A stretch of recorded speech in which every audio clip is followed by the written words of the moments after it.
Hey everybody, welcome back to the Like Attracts Like podcast. Today we're going to talk about a listener question. We want to thank Marcus for giving us this topic. Asked me to talk about lucid dreaming, what I thought about it, what I believed was happening, and just giving a little bit of general feedback, whether I've ever had one, and all the doors that open up once you realize what I believe is actually happening. We're going to dive in deep when we come back. Take a look at life from a different perspective. What if life is happening for you and not to you? This is the Like Attracts Like podcast with your host, Pat Mahan. Okay, so thank you guys once again for tuning in today to the show. Marcus asked me to get into a little bit of detail on what I think was happening with lucid dreaming. For those of you that don't know or are unfamiliar with what a lucid dream is, it is essentially when, as you're dreaming in your dream state, you wake up and you have the potential, your awareness is aware that you are dreaming, that you are not in your current physical 3D on earth here, real reality. You wake up in your dream. So if you were to ask somebody at a bar if they've ever had a lucid dream and then get their answer and then ask them what they thought was happening, they would very simply say, "Oh, I woke up in my dream." We are so numbed to what that is actually saying. So in the unconscious world, before you quote unquote wake up in this reality, in your life, when you wake up to the fact that you're not just this person who is stuck in this rule set and has to do X, Y, and Z because they were told to, and the paradigms haven't broken down yet. Like when you've woken up to the fact that that is a thing and that you can essentially control your own life here on earth, it is your awareness. It is a separation of the character of you here, your name, your place, where you live, everything that you attach yourself to and your value and your worth or whatever it is that represents you in this life. You essentially are separated. The awareness of you, your consciousness is separated from the components, the individual components of that character that you call yourself. So that is what's happening here when you're having some type of a spiritual awakening. That is a lot about what this show is about. The tricky part is to get a lot of people, even as they're going through this process, to understand that there are two of you. There is the you that is acting out and behaving in this life and doing things and achieving and accomplishing and living and loving.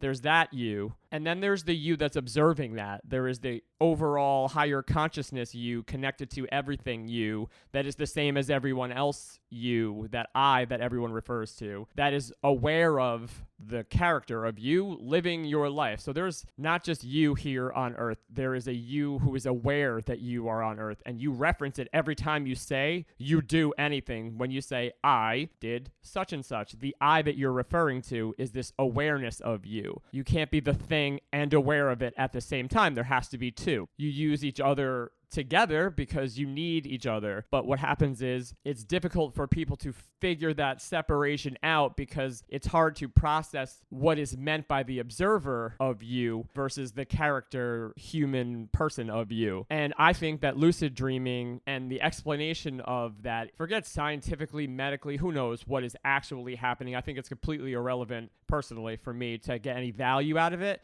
I don't need to know how it's happening. As a matter of fact, I don't think there's anything that anyone could say that could make it less amazing of what seems to actually be happening, and then also how it can really help everyone listening and anyone who is willing to really dive into what it means.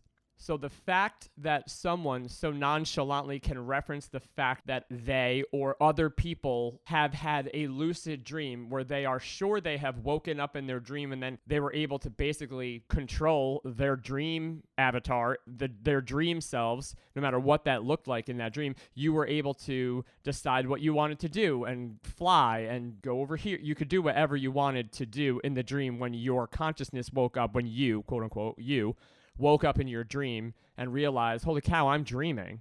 What can I do?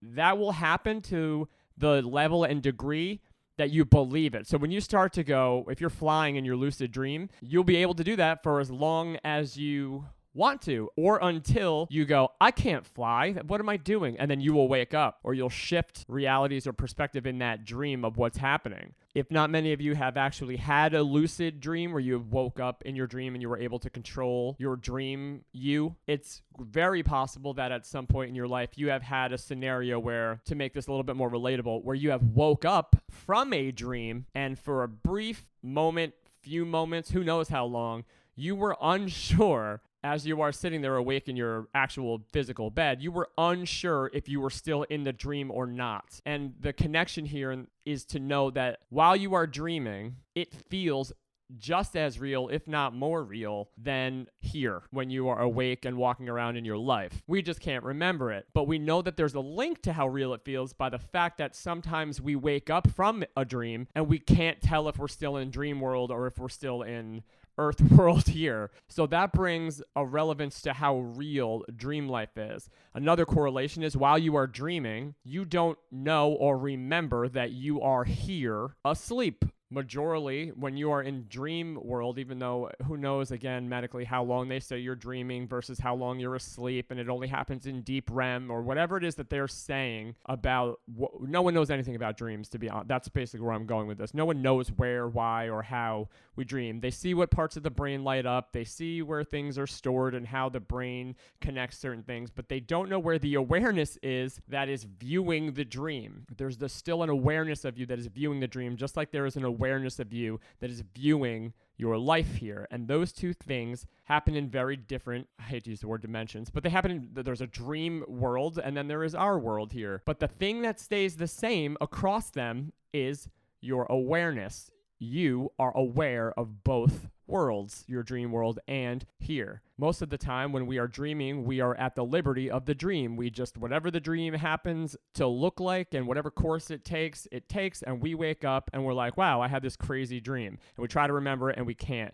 Just like when we are in dream place, who knows what's actually going on there, or how long our dream actually is, and whether it's linear or not. We can't remember it in a linear fashion, but who knows when we're there dreaming, if it's linear or not, or what's happening. We don't know. It's a different experience based on what's lighting up in our brain, but we are still aware of it. The fact that people can wake up in that dream state and control the character in the dream is amazing, and it should really kind of raise everyone's eyebrow as to what is actually going on here and how cool this is. So for me personally, my opinion, I don't feel the need to know what's happening as much as I am inspired by the fact that it seems to happen.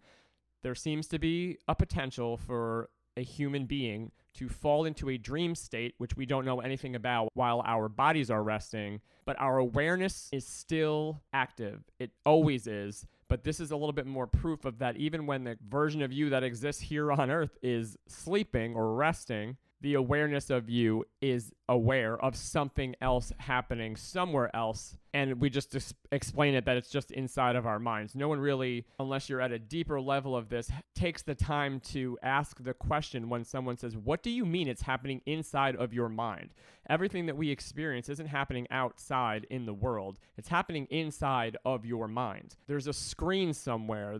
We're viewing things somehow. We're feeling and experiencing things. And we also do the same thing in our dreams. You can wake up in a cold sweat. You can get goosebumps. You could wake up and you're tired because you were restless the whole time. What is happening? You're in a dream. It's not even happening here. It's happening somewhere else. And then we're saying that it's happening in our mind. So this leads me to my second point, which is either going to be super familiar to a lot of people that listen to this podcast, or it may be something new if you're just kind of getting into this. So yes, in this show, we talk about spiritual awakenings and separating yourself. We talk about improving yourself. We talk about loving yourself. We talk about the universe. We talk about vibration, frequency, and we talk about cool stuff like lucid dreaming. And there's a third part, I call it like this consciousness triangle. There's this third part where the magic of what your awareness can do and where it can go should inspire some people to take a little bit of the pressure off from living and existing in this world and the serious nature of the world and the scope of where it's at and where you are in relation to it. There's a way to kind of relieve some of that pressure.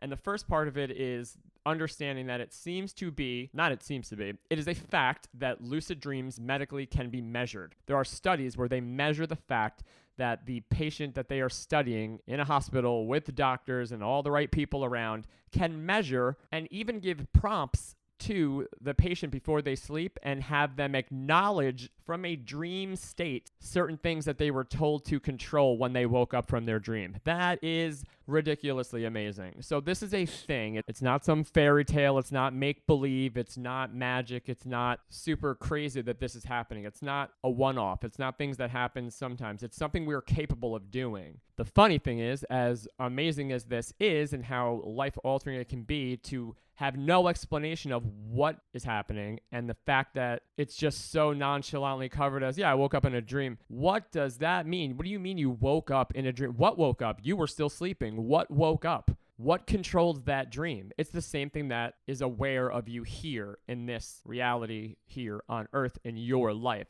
That's the best example. I'm actually phenomenally grateful for this question. That's the best example that I might have for the average person listening or somebody who's a little bit deeper into this rabbit hole of separating the fact that there is an awareness of you. There's an observer, that you are not the you are referencing. You are the one observing. And that can really break you free from a lot of the tie downs that you have and the seriousness of this and that. Like, there's something crazy amazing going on here, and we and science and medical have no idea what it is, but it's pretty awesome. And there are multitude of ways of experiencing this: transcendental meditation, high level yogic meditations, different ways to raise your consciousness, to experience different things on Earth, which leads me to another thing about it seems to be our frequency and level of consciousness that allows us to experience things differently here on Earth. If you are in a lower vibrational state, or if you're around lower vibrational people who are unconscious and just living their life, odds are they live a different life than someone who is awoken to the fact and is at a higher frequency. There's the potential seemingly to experience life in a fuller sense, and that seems incredibly consistent across the board. So again, it's not that what I'm about to talk about is the only way to do this, but there's a really cool correlation between what I'm about to talk about and our reality here and lucid dreaming, and that is dimethyltryptamine. If you have ever heard of dimethyltryptamine, DMT, if you've ever heard Joe Rogan talk about it, it is a substance that exists. It's in our body. It's in majorly everything here in existence on Earth. They believe it's produced in the pineal gland in humans, but it hasn't been proven. But it has been proven that it is produced in the pineal gland of rats. If you're unfamiliar with what the pineal gland is, Descartes called it the seat of the soul. It is a gland in the center of the brain, and some believe in some cultures that it exists the gateway to the spirit portal, or to the higher levels of consciousness that people can achieve. There's a documentary called The Spirit Molecule that follows Dr. Rick Strassman, who did several tests on several participants where they were given dimethyltryptamine, monitored in a hospital by doctors. It was an actual study, and almost all of the experiences from the people who were administered this substance were similar. And the experiences were that they reached some level of conscious experience where it was beyond dreamlike. It was other dimensional. It was all of the things that people talk about, from the highest level of psychedelics onto the highest trance-like states in a transcendental meditation. They were things that cannot be explained, and they were all happening inside of the minds of the patient. But the one thing that was clear across the board is that there was the fact that there's an awareness that was experiencing it, and you are one with that when it happens. And it allows you to view your reality here in a different way. And you seem to come back with information that you definitely, on an average conscious state, don't have access to. However, it's happening. No one knows. If it's something that you've done, then you would know what they're talking about. You would have an idea, because no one can prove what is happening except for the fact that anyone who does it has the same experience. So the reason I call this the triangle is because if you connect all three of these things that are happening, there's one thing that is the same. And the one thing that is consistent and the same throughout our reality here and life and how real it feels. our reality in a dreamlike state where our human bodies are sleeping here, but aware of a different place. And that place is the realest thing ever, to the point where when we wake up from it, we don't know if we're here, woken up in our beds, or if we're still in the dream state sometimes. Then the third part is on certain levels of psychedelics, psilocybin mushrooms, and DMT to be specific, because they seem to be the direct rocket ship to get there. There is another state of consciousness where you experience different things, and it is just as real, if not more real, than any of the other previous realities that I talked about just now. So there seems to be a thing where you can experience different levels of consciousness, and when you are in those different places, they feel more real than the other two, this one being included in that. So when we are here, when we're here and we forget our dreams, once their dreams disappear and we forget what happened, then we're here and we're real and we're human and we're rooted in, and you're this person and this person, you live your life here. And then you go to sleep and that literally goes away. There may be components of you in your dreams or in your dream state, but the you here and your reference to you and how real this is go away. And now you're in a dream state, and that dream was so real, and it's real when you're there, in my opinion. While you're there dreaming, it is just as real, if not more real, than when you're awake here. And the fact that we can wake up in a dream and then control it is amazing, because it implies that there are two different states where the continuity of our awareness has access. Two different states, one here and then one in your dreams. The continuity of your awareness has access seemingly to both, and both feel like they are the primary place when you are there.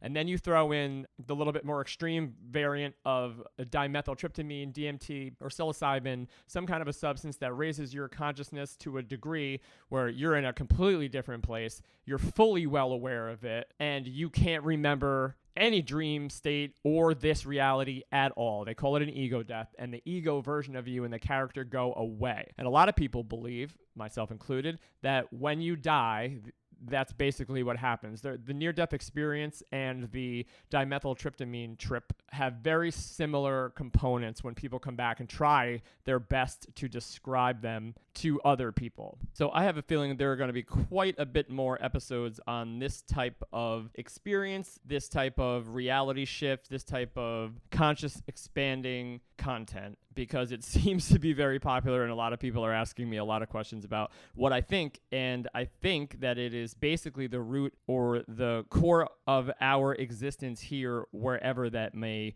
be. Our awareness is the key to unlocking the potential that we possess as human beings here on Earth. And it's given us little Easter eggs throughout our different experiences and different levels of vibration and consciousness to show us that things are a lot more magical here than we think. So for today, focus a little bit more, if you can, on the observer. Say hello to yourself 5 times in your head, not out loud. And then ask yourself deeper questions. Who is saying it and who is listening to it? How are you doing both with nothing happening in a physical reality, in a physical world? Close your eyes, imagine a stop sign, and then ask yourself where you're seeing it. And you'll start to feel and see this break from the character and the connection of you on a physical world to the awareness of you. And when you can break and use those two components together, you can create your dreams here, just like I think you can control a lucid dream. And that is what I wish for each and every one of you. Until next time,